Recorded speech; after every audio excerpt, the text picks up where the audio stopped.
Idinedeklara ko na sa linggong ito, walang anumang makapipigil sa iyo sa pagsunod sa Diyos. Walang anumang hahadlang sa iyong pagsabi ng oo sa Diyos. Naway maging matatag at matibay ka sa iyong pagsunod sa Diyos. Naway manatili kang matatag sa iyong lubos na pagsuko sa Kanya. Naway maging disiplinado ka. Naway mapuspos ka ng pagpipigil sa sarili. Sa pangalan ni Jesus, idinedeklara ko na tinutulungan ka ng banal na Espiritu na gawin ang anumang hinihingi niya sa iyo. Kaya mong gawin ang lahat ng bagay sa pamamagitan ni Kristo na nagbibigay sa iyo ng kalakasan. Pinapahayag ko ang lakas ng Diyos sa iyong buhay. Naway maging napakalakas mo, mapuspos ng katapangan at mapuspos ng lakas ng loob sa pangalan ni Jesus. Naway maging ganap kang walang takot sa linggong ito, puspos ng katapangan at ng pusong leon ni Hesukristo habang naglilingkod ka sa Kanya, sumusunod sa Kanya at ipinapahayag ang mabuting balita. Idinedeklara ko na habang ipinapahayag mo ang mabuting balita sa linggong ito, makapangyarihang kikilos ang kapangyarihan ng Diyos sa pamamagitan mo at lubhang hihipo sa maraming tao.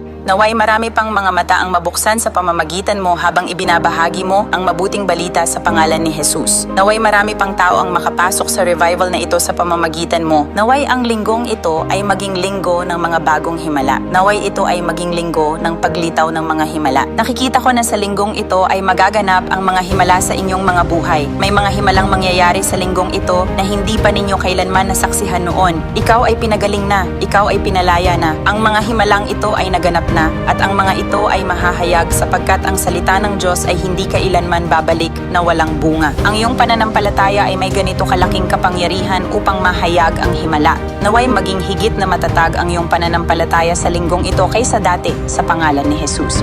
Naway makakita ka ng mga bagong himala at mga bagong pambihirang tagumpay dahil sa paglagong ito ng iyong pananampalataya sa makapangyarihang pangalan ni Jesus.